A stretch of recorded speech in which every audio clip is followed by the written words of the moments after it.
Hey guys, this is your Tuesday ELA lesson for Unit 6, Week 1. And what we're going to do is I'm going to do the same thing. I'm going to go over your focus wall for the week, including your pencil page. And then we are going to go straight into your Tuesday assignments so we can get that out of the way, and I'll try to make this as quick as possible, okay? Just a reminder, I do go over your practice books at the end of this, so if you need to make corrections, you can. And then at any point, if you guys are struggling or if you really need help with any of the assignments, remember you can always join my Zoom meeting, and I have no problem doing a one-on-one lesson with you guys. All right, let's go and just jump straight into it. Okay, so here is what our week looks like. Once again, we're in Unit 6, Week 1. Here are the 3 stories you're going to be reading this week. On Wednesday, you're going to be reading a story called The Golden Flower. This is also your selection task quiz. The genre of that story is a myth. On Thursday, you're going to be reading a story called A Pumpkin Patch, which is an expository text.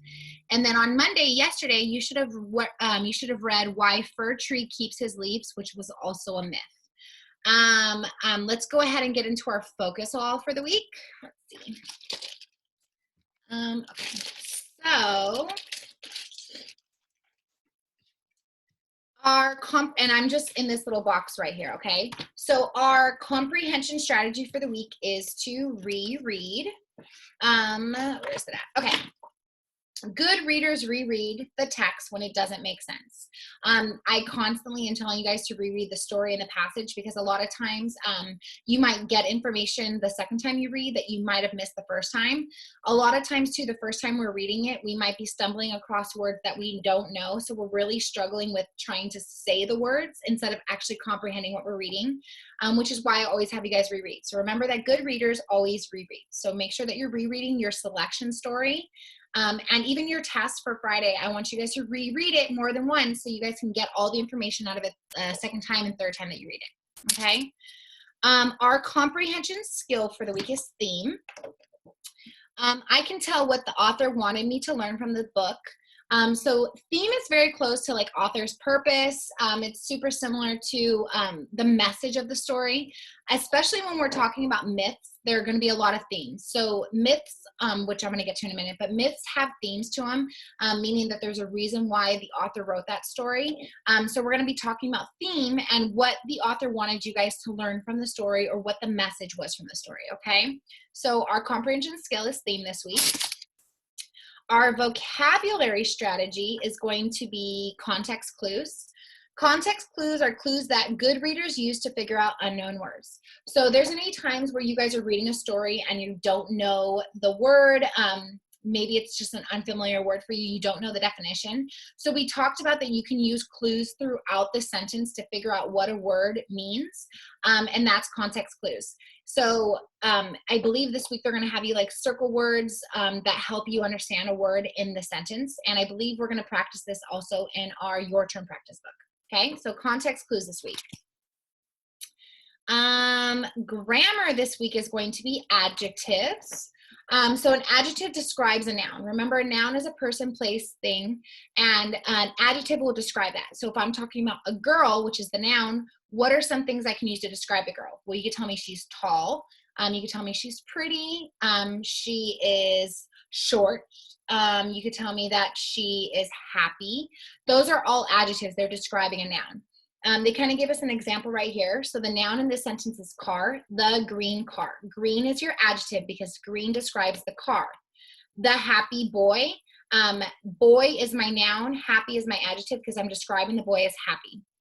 So remember that an adjective describes a noun, okay? Structural analysis. We're working with compound words. I think I might have forgot to grab that one. Remember, a compound word is 2 small words that are put together to make one big word. So for example, I have a small word of cup and cake. If I put that together, I've made a whole new word called cupcake. Remember that the words have to be able to stand alone. So if I use the word alike,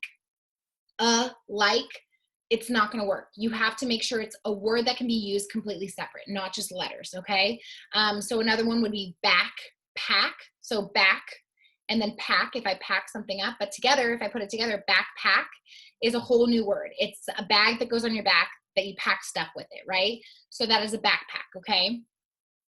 Those are all examples of compound words. So when you're reading this week, especially on your selection test for Wednesday and your Friday test is going to ask you about compound words, but I really want you guys to be looking for compound words and see if you guys can maybe find any new ones. I might be asking for adjectives and compound words for your dojo points on Google Classroom. So make sure you guys are doing that work. So when you read a story, you can go ahead and share me your answers and I will give you dojo points for that, okay? Let's see. This week, we are going to be dealing with myth. So myth is my genre for the week. Myth explains something that happens in nature and it usually involves gods and other superhuman beings, okay? So myths usually have things that are not normal, like they're like something that cannot happen. So for example, on Monday, you guys read about a tree that talks. That is not something that happens. It's supernatural, right? It's not something that we would see in real life. So usually myths have characters such as that. So it might include like talking animals, maybe talking creatures, like things in nature. And it might also include like gods and stuff, but so that's going to be myth, and usually myths explain something like why it happens in nature, and we're going to get to that about the story that you read yesterday on Monday. But remember, myth usually describes something that happens in nature, okay? Let's see, I think that's it. I definitely want to go over your spelling and vocabulary though, so let me go ahead and go back to sharing my screen. Okay, so this week we are going to be talking about open and closed syllables.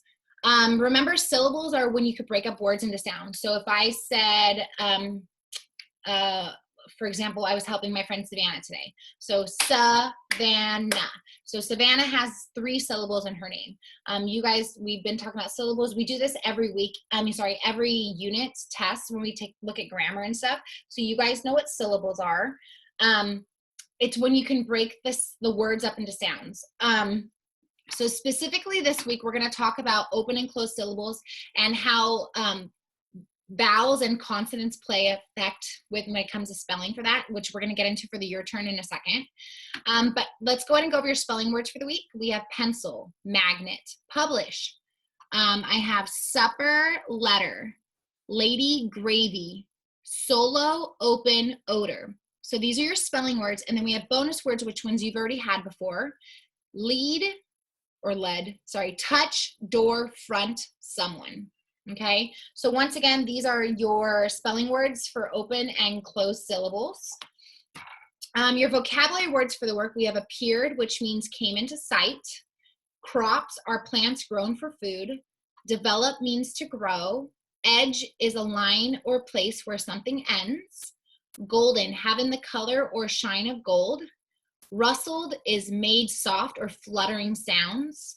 Shining is giving or reflecting light. And stages is steps in a process. Remember, you can check for spelling and vocabulary practice on Spelling City. There's games available for you guys. High frequency words. Remember, these are the words that will be added into your little dictionary books you guys have at home. We have door, front, order, probably, remember, someone, tomorrow, what's, which is a contraction, what is, worry, and yesterday. Additional oral vocabulary words include disturb, entire, magnificent, stumbled, and trembled. All right, so that is your ELA focus wall for the week. Everything that you need to know. These are what you're going to be tested on this week. All of it's on your pencil page, so you guys have all that good stuff in front of you. All right, so for Tuesday, your assignment today, remember I do this with you, so you guys have one less thing to do by yourself. We are going to be reading pages 410 through 413, going over our comprehension strategy, comprehension skill, genre, and vocabulary strategy for the week. I will also go over your Monday, your term practice workbook answers, and go over your new workbook pages this week, which are 237 to 238, as well as 257 to 258, 259 to 260, okay? All right, let's go ahead and start this. Make this a short little video for you guys, okay? All right, so we're done with this page. Okay, So because we're in Unit 6, we have a whole new big idea. So big idea kind of encompasses what you guys are going to be talking about the week. So our big thing is how on earth. So we're going to be talking about what keeps the world working. One of the things that they had to do was read this poem called Our Work at Home. I'm sorry, this was on Monday. So you guys have already done this. I'm just kind of going through it pretty fast, okay? And then you should have you should have done the essential question. And let me see if I can show you the essential question video. I kind of like when we do that in class. It kind of sparks an idea in your head. So let me go ahead and share I didn't assign this. I do this usually in class. So let me go ahead and do this. Here we go.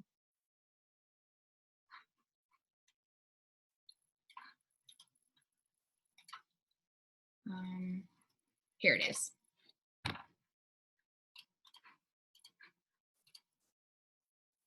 Plant myths and facts. What do myths help us understand about plants? People have told stories to try to explain the world around us. Have you ever heard that finding a 4-leaf clover will bring you luck? Clovers have 3 leaves. Take luck or a lot of work to find one with 4 leaves. Blowing a dandelion's fluffy seeds into the air won't really make your wish come true. This story helps us understand the life cycle of the dandelion. Blowing the seeds helps dandelions grow in new places.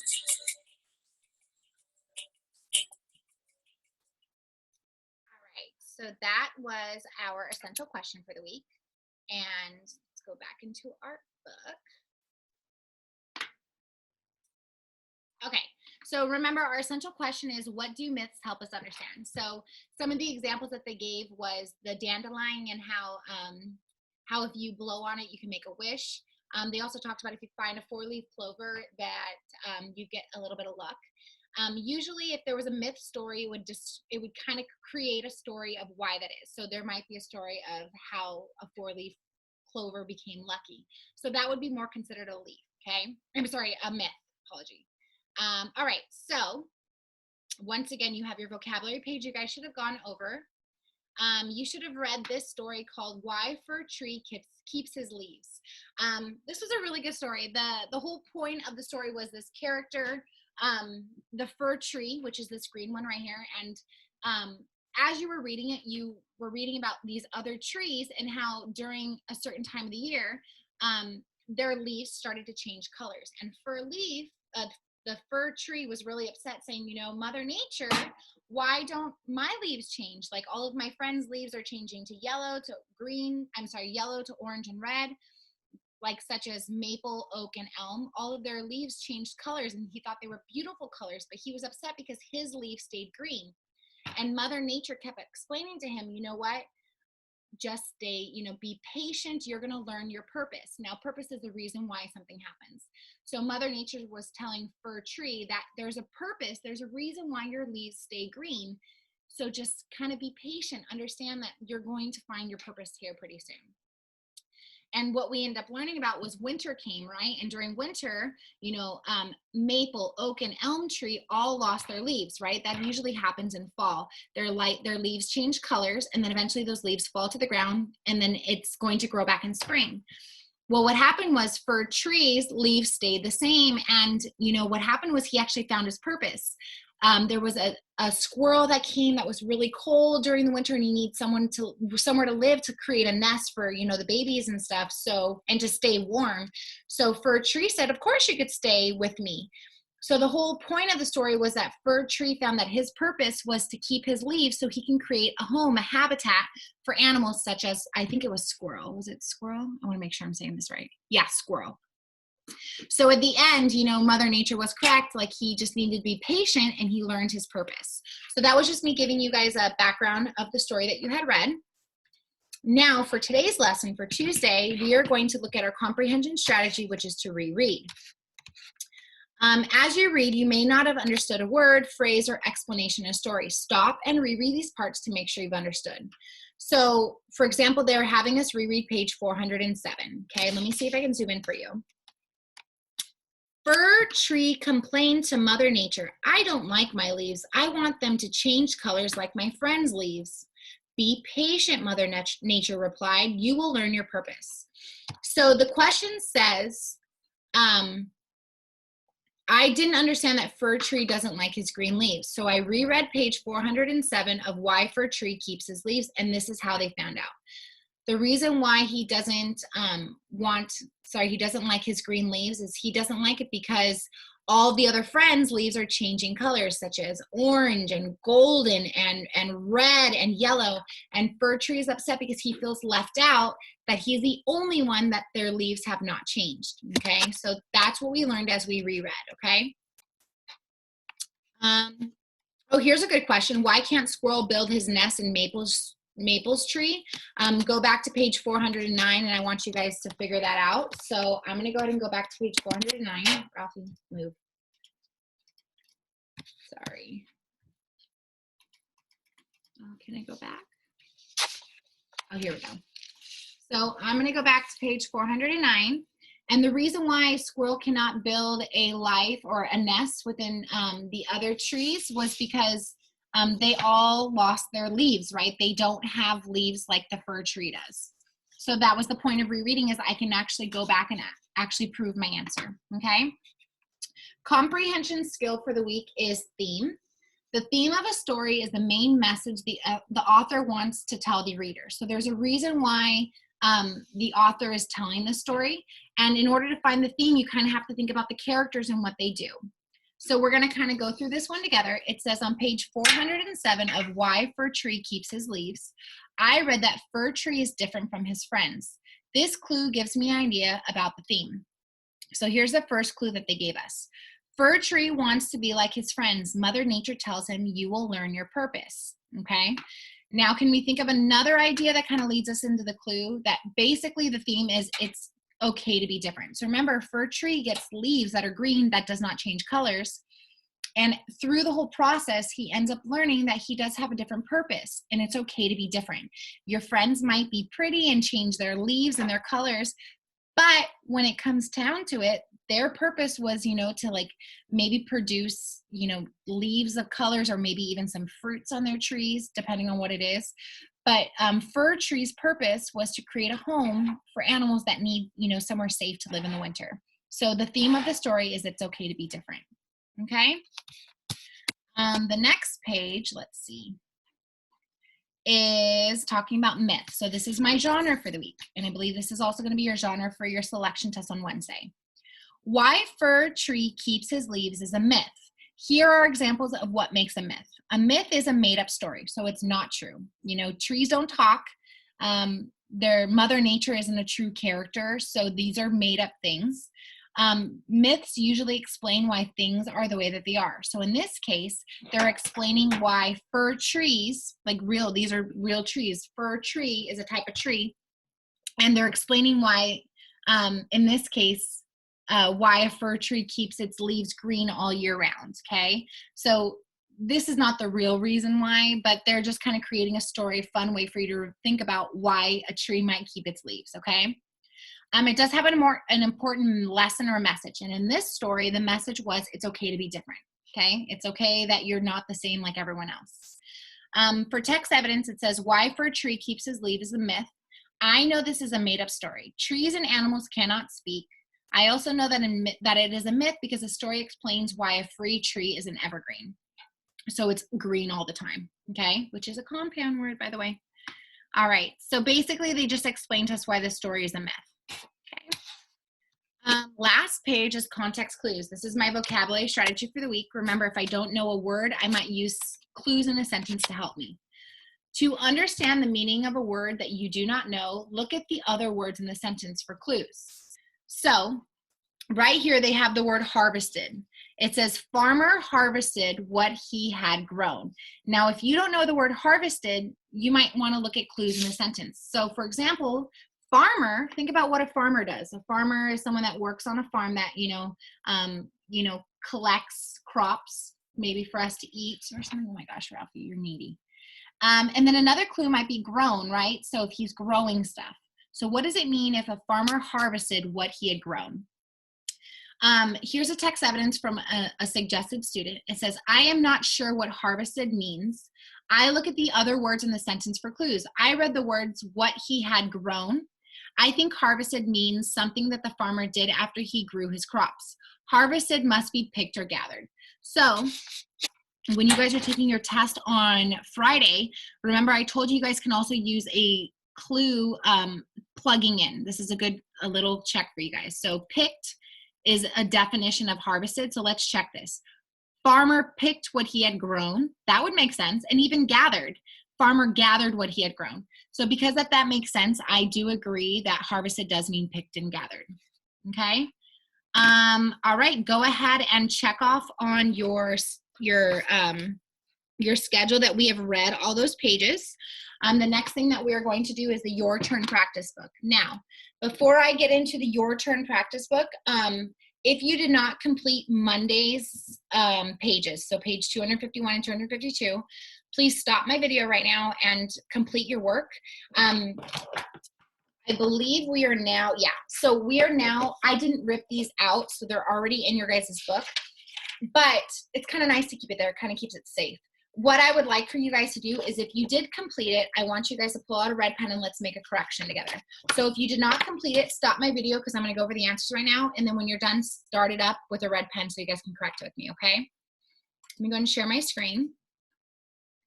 All right, so I'm basically just going to go over the answers with you guys for the 2 pages from Monday, okay? Okay, I'm going to read the whole thing and you guys can make corrections. If you need a pause to make sure your spelling is right, you can pause my video, okay? The farmer had tried growing different crops, but each one failed. I must develop new seeds, thought the farmer. So this is what he did. He planted different kinds of seeds and recorded their stages of growth. Then the farmer chose the best seeds and planted them in his fields. Soon, green sprouts appeared. After many weeks, the farmer saw the golden wheat growing. It grew fast in the shining sun. The wheat rustled in the wind. The farmer walked along the edge of his fields, proud of what he had done, okay? Now, really quickly for for Monday's work for the syllabus, the syllables is when you break up a word. Now, when we're talking about I kind of want to go over your rule box right here. So it says a syllable must always have a vowel. A vowel is A, E, I, O, U. So if there's a syllable, there has to be a vowel sound in it, okay? When a syllable ends in a vowel, so if it ends in A, E, I, O, U, it's considered an open syllable and it usually has a long vowel sound. So if I break up a word and that word ends in a vowel, so if it ends in A, E, I, O, U, you're going to pronounce that vowel as a long vowel sound. So it's going to say its name. So it's either going to say A, E, I, O, U. It doesn't make a short vowel sound. Now, when you use syllables, if it does end in, where's it at? So they kind of if you give me an example right here, frozen. Fro is my first syllable and zen is my last one. So because O is a vowel and it stops the syllable right there, you don't say it as ah, you would say it as O. So frozen, okay? Now when syllables end in a consonant, so basically anything that's not a vowel, so like B, C, D, F, G, and so on, those are considered closed syllables and they have a short vowel sound. So kitten, if you look at the word kitten, it ends in a vowel, which is T. It ends in a consonant, which is a T, but the I is pronounced as a short vowel sound. So I would pronounce it as an I sound and not an I sound. So kitten, okay? So your directions were to draw a line between the syllables for each word and then write the syllables on the line, okay? You guys should have already done this, so I'm kind of going over it. So I have magnet, robot, hidden, pencil, crayon, okay? So when you clap it out, you could see where the syllable is. It breaks it up there, okay? Now, this ends in a consonant, so this is a closed syllable. O is a vowel, so this is an open syllable. D is a consonant, so that's a closed syllable. N is a consonant, so this is a closed syllable. and Y is technically considered sometimes a vowel, but in this, this is considered to be a vowel, so that's where it has an A as a long sound, okay? So vowels are A, E, I, O, U, and sometimes Y, and the sometimes Y does apply for crayon, okay? For part B, you were told to circle the compound word. Remember, a compound word are words that are made up of two smaller words. So note, book, bed, room, sun, light. And then they want you to give the definition of each. So notebook is basically a book for notes. Bedroom is a room with a bed. Room with a bed. Sunlight is light from the sun. Okay? Now, let's see. Remember, I don't have you guys do the fluency read. I hope you guys do it at home. I think that's really cool. You can always message me if you guys improved on your scores. I would love to hear how you're doing. But remember, in my notes, I believe we were supposed to skip to page, here we go. Skip to page 257. Clyde and Apollo, I hope I'm saying that name right. So you're reading a story for a genre literature element, which is called Clyde and Apollo. Apollo was a ruler of the sun. Clyde loved to watch Apollo as he moved across the sky. She watched him so often that she became a sunflower.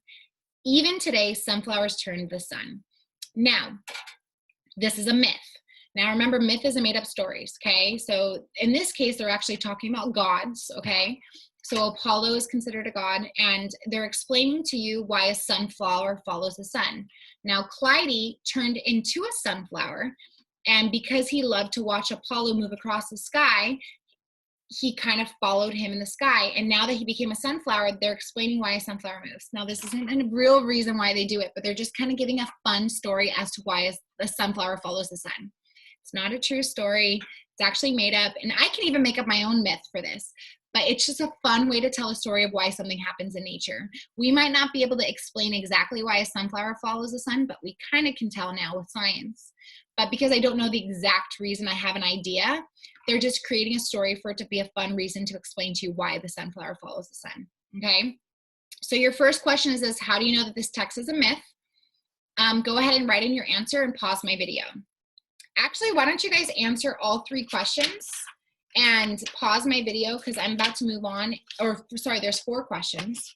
Pause my video, answer it, and then check to see if you're correct, okay? Okay, I'm gonna move on. So if you guys have this completed, you are good. How about a red pen? Number 1 says, how do you know that the text is a myth? It is a made-up story, which means it's myth. It tells how sunflowers came to be. So a myth is a made-up story. I'd give you credit for that. If you told me how something happens in nature, which in this case is why a sunflower follows the sun, that would make it a myth. So that I would take either of those answers. You can also tell me that it has gods as it, or even characters as plants. I would be okay with that too. Who is Apollo? He is the ruler of the sun. So he's considered the ruler of the sun in this case. And it even says right here, Apollo was the ruler of the sun. Why does Clyde, I hope I'm saying his name right, look at the sun? He looks at the sun because he loved to watch Apollo move across the sky. He wants to see Apollo, okay? What does the myth explain? It explains why a sunflower turns to the sun, or it follows the sun. I'd give you guys credit for each of those, okay?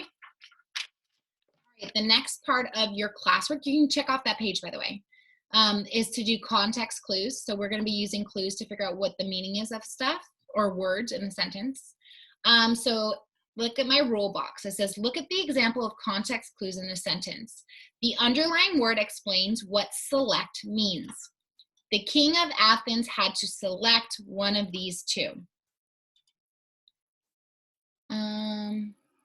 There is no underlying words.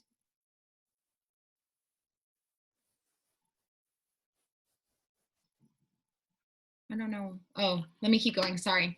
Read each sentence and write the meaning of the word in bold print. Underline the context clues. So here's what we're going to do. The word that's in bold is going to be the word that we're looking to find the definition of. So what I need you to do is, in the sentence that it gives us, let's underline any clues that might tell us the definition of the bold word, and then we're going to create our own definition.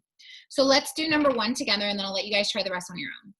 It says, long ago, the city of Athens needed a patron, someone to watch over the sky. Sorry. So we need to know what patron is. And remember, I told you sometimes the definition actually comes after the comma. So in this case, the clues would be someone to watch over the sky. So patron means someone to watch over the sky. And then the definition you could have told me is a person who looks after others. Okay? So that's how they did this. Why don't you guys try numbers 2, 3, 4, and 5 by yourself? These are not new. We've been working with context clues from the beginning of 2nd grade. I want you basically to underline any context clues in the sentences and then give me your own version of the definition, okay? Go ahead and pause my video and get that done.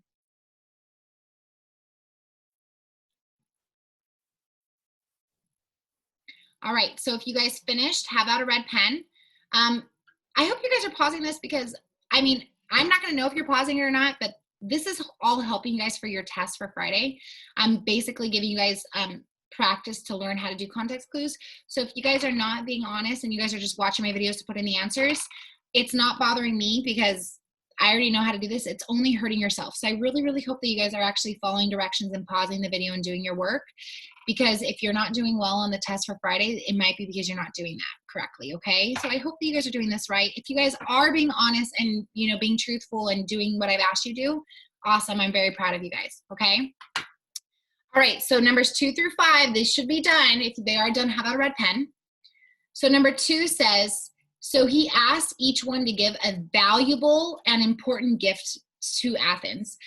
They suggested that important was a context clue for valuable, and their definition is something that has importance. So you could tell me something that has importance, or maybe something that you can maybe even say maybe expensive. I would have given you guys credit for that.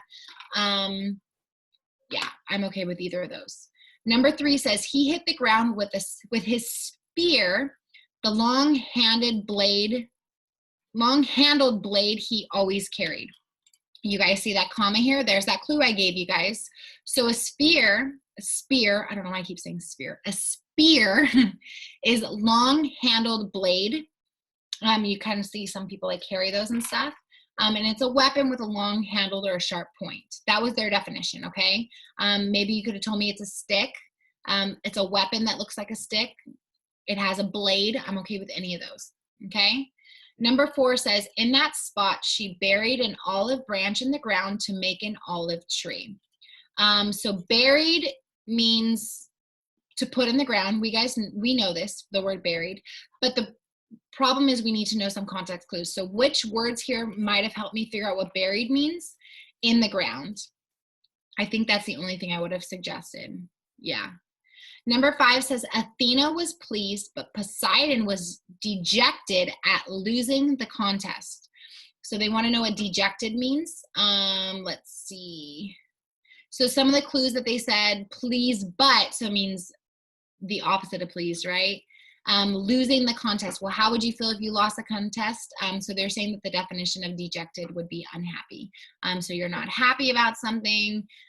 Dejected means maybe upset. I would take any of those, okay? All right, the next thing was your draft model. Oh, super simple today, huh? It says, read the draft model, use a question that follows the draft to help you think about strong openings that you can add. So you're basically creating like an introduction. It says, once there was a flower. It was in a forest. It needed rain. That is a terrible story. I hope you guys can add details and like build it up together to make it a stronger paragraph. So they broke it up by asking you a question. What does the flower look like? Once there was a flower. Well, what do you want the flower to look like? Well, Mrs. Witcher's favorite flower is a sunflower. So maybe I might talk about a sunflower. I'm actually going to use one of my definition words of saying a beautiful golden flower. So I'm using adjectives to describe my flower. Remember, that's what we're talking about this week. So use an adjective. So I'm going to say a beautiful golden flower. How does it feel and act? I'm going to say it loves the sun and wants to be as close to it as possible and reaches for the sun. Okay. What does the forest look like? Maybe dark and gloomy. We're using adjectives, okay? How do you guys want your forest to look like? Maybe it's happy, maybe it's colorful, maybe it's vibrant with lots of animals. That's pretty cool too. What problem might the flower have? well, it needed rain. So we know flowers and plants need water to grow, right? So maybe the problem is it had not rained for 3 days and the sunflower is getting thirsty, right? It needs the water to grow. These are my ideas. You guys can create your own. And then what you're going to do is you're going to create a story. So I might say, once there was a beautiful golden sunflower. It loved the sun so much that it would search for it and reach for it as much as it could. It grew in a dark, gloomy forest. Unfortunately, there was no rain for 3 days and the sunflower was very thirsty. There was my story. So hopefully you guys have something a little bit different. You just make sure that you talk about that there's a problem in the story. So they didn't really kind of give any information. As long as you talk about the flower, you talk about the forest, you talk about the problem that the flower has, you are good to go. Okay? So right now, pause my video and you guys write your draft model. All right, last but not least, you guys should have gone to page 260. You are basically reading a story by Andre. He uses text evidence to answer the prompt. Would you prefer to have a seed for the pumpkin in the golden flower or a seed in the pumpkin in a pumpkin plant? These are stories that you're going to be reading on Wednesday and Thursday, so this is why it's going to seem really unfamiliar, but it does not matter. You could still answer these questions. So you're going to be reading this story or this little passage from Andre, and then you should be answering questions 1, 2, 3, and 4. So go ahead and pause my video and please read it and answer questions 1, 2, 3, and 4. Okay, so how about your red pen if you're done? Question number 1 says, circle the sentence where Andre states his opinion. Opinion is what someone feels or thinks, and it does not have to be true. It just might be what they say. So number 1 says, circle a sentence. You should have circled, I would prefer to have a seed for the kind of pumpkin described in a pumpkin plant. The reason why this is an opinion is not everyone agrees with that. Maybe someone would agree to have it in a golden flower. So this is his opinion. Question 2 says, draw a box around 2 linking words. Linking words are words that connect a sentence. So, and, so, or, but, nor, those are connecting sentences. They're linking 2 sentences together. So they put a box around the word but, and. Question number 3 says, underline text evidence Andre included about why his garden would be a good place for pumpkins. So he has to explain why. Well, my garden is a sunny spot for the backyard. Now we know somewhere sunny is good for plants because plants need sun to grow. So that is a great reason why, a great evidence why it would be a good place for pumpkin seeds to grow. And then question number 4 says, write an adjective that tells what kind on the line. Remember, an adjective describes something. So in this case, my garden is a sunny spot in the backyard. They're describing it as sunny. So sunny would be the adjective. Okay. I think that's it. I think we got through everything. Ooh, in good time too. All right, that is your Tuesday lesson. Make sure that you guys are completing everything. And when you read your story for Wednesday, your selection quiz, it might not hurt for you guys to read the questions being asked first, because then you can get an idea of what you're looking for. So remember, your selection test is on Wednesday. Thursday, you're going to be doing your shared read and your CRC workbooks. And then on Friday, you have your quizzes and your tests. If you guys need help with anything, let me know. I'm going to be posting right now some words that I'm asking for adjectives and compound words, so then you guys can get some academic language points. Other than that, I hope you guys have a great rest of the week. Let me know if you need anything and join my Zoom meetings. Love ya.